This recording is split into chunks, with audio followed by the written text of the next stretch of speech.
Before we begin, thank you very much to Matthew D for joining my Patreon campaign over at patreon.com/TJOmega. The help is so appreciated and it helps me so much. Thank you guys so much for chipping in and allowing me to keep doing this. You have no idea what it means to me. Now, I had a few requests for more TJbletop after I mentioned it in the TV tropes video. So you know what? Yeah. Let me tell you a little bit of Dungeons & Dragons story, because to this point, all the TJbletop episodes have been about my previous character Mirari, the druid pretending to be a bard. However, he is not my only character. Of course, he is not my only character. In fact, right now I'm playing as two. Today, you're going to hear about my ranger. Now, ranger gets a really negative rap in D&D sometimes because the class is seen as underpowered. You know, it is meant for more utility things, hunting, tracking, a little bit of stealth, that kind of thing. What it can do in combat is relatively minor compared to what you can do with other character classes. Because it is generally a long-range character, you don't see the kind of damage output you get from a barbarian, and because it's not meant to be like, like a back of the row caster, your spell list is more support, some healing, very little is in the realm of like direct damage dealing. So, as a long-range fighter, you're not expected to do a whole lot. You know, your heroics are supposed to come off the battlefield. But you know what? That doesn't mean we can't try anyway. Mirari was my attempt to create some kind of twist on a druid. This is my attempt to create some kind of actually gifted in a ranger that's genuinely gifted in combat. So, I would like you to meet Renard. Renard Perdu, to be more specific. He is a tiefling because my girlfriend forced me to make a tiefling.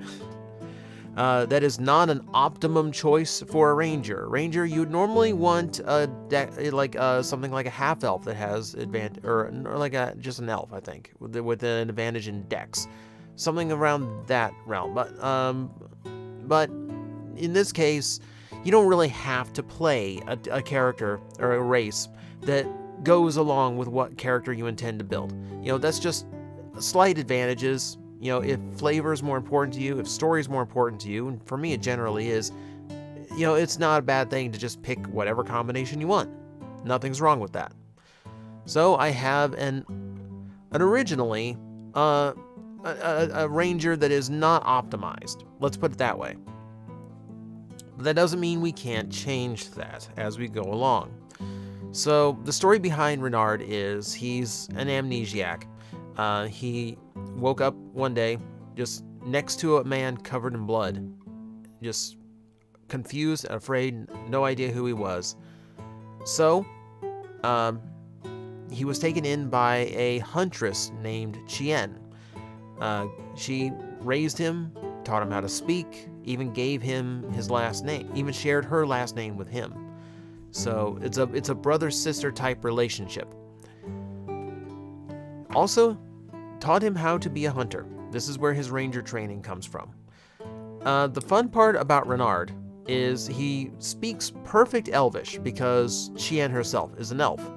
However, when it comes to common, he didn't quite get that right, so he speaks in broken English, kind of like caveman talk. You know, when he refers to himself, he talks in the third person. He says Renard, which is an interesting mental challenge.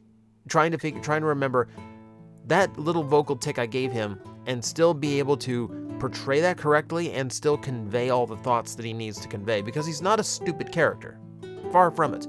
But he is not eloquent when it comes to speech, so he has a lot that he has to cover, and my diction gets tested quite a bit playing as Renard. But he's fun to play as a result. And out of combat, I said I was trying to make a ranger that was efficient in combat, and it's not even to this point. Before we even get to that, out of combat, it's actually pretty freaking impressive. He's gotten a reputation for being very stealthy, very Batman-esque almost. He likes stalking rooftops. He is a Gloomstalker Ranger, which means he gets advantages at night. A creature using that relies on dark vision can't see a Gloomstalker Ranger. Like, that's pretty cool. So he used that to great advantage in numerous situations.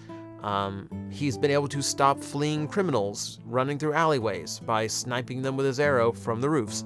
It's an unfortunate timing for a nat 20 for the guy's knee, but them's the breaks, literally. So Renard is pretty efficient at stealth. There's one mission where like the DM was like literally just laughing because every time I rolled some kind of stealth check or anything to kind of like blend in, perfect. Like 18, 19, super high rolls, and you know his stealth is actually pretty high.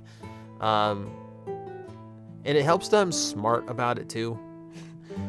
So he was actually like really effective. He got the name Batnard, like, which is not the most flattering of names when you think about it. The part about it I loved is that we had a rogue in the party at the time, who was a Warforged, trying to hide the fact that she was a Warforged. Well, first encounter, she loses her like facial prosthetics, so she's just bare Warforged. So Renard has to hand her this burlap sack to cover her head with until she can get herself fixed. So the joke came that when she started becoming an apprentice almost. She started taking classes in ranks in Ranger, trying to emulate the things that Renard was doing. So she got with the Batnard thing, she got a sidekick moniker. It was gonna be, she didn't want to be Robin. No. She's like a murder machine. So she wanted to be the Red Hood. Well, no. Remember, you had to wear a sack for part of this game. So you be Red Sack. And I immediately slam my hands on the virtual desk and go, no, we cannot be the Nard and the Sack. 5 minutes of laughing later. But that's how far the reputation went, just to let you know. But I wasn't even going to talk about the Batman thing, like his stealth abilities, because Renard is a fantastic hunter. No. We were focused on combat. So I picked Gloomstalker because I liked the dark advantages to it. I liked some of the spells it gave me, but I also liked the fact that it came with an ability called the Dread Ambusher. So a ranger will get a second attack at level 5. And also, at some point, we'll also gain an ability called Dread Ambusher, which means on the first round of combat, you get 10 extra feet of movement. Nice. You also get a third attack. If you take the attack action, you can attack one additional time. And the Dread Ambusher attack does a specific amount of additional damage. But the idea is that, yeah, you get to jump on an enemy so fast that you can get off one extra shot before they're really expecting it. So I've got a ranger that can attack I've got a ranger that can attack 3 times. That's good. We can do better. So I decided that at level 5, Renard was going to multi-class, and I've never really multi-classed a character before, but looking at what a ranger can do and deciding the later stuff that a ranger can do at levels 18, 19, and 20, which we're probably never going to meet, are never really going to help with this build. So instead, I started taking levels in Fighter. And now we get demented with this. So at level 2, as a level 2 fighter, I gained an Action Surge. Action Surges in D&D allow you to take one additional action during your turn by expending 1 point. You have a certain number of Action Surges as a fighter that you get more as you level up, but at level 2 you get 1. So for my Action Surge, I usually use it in round 1. Now the thing is, an action surge does not just let you attack one more time, it does not let you use one more item, it allows you to take one of your actions for your turn a second time, or allows you to take it again, essentially, depending on how many you use, because you can burn through all your action surges in one round, if you really wanted to. So, for this one, I decided, yeah, I want an action surge so I can use it on my first round. Now, the rules of the Dread Ambusher attack state that when you take the attack action on your first turn, you get to fire that extra attack. Nowhere does it state that you can only use this ability once per day. Nowhere does it say that you need a long or short rest to do it again. It doesn't say you can use it only once per combat. All it says is if you take the attack action on your first turn. Well, when I use an action surge, I'm taking the attack action again.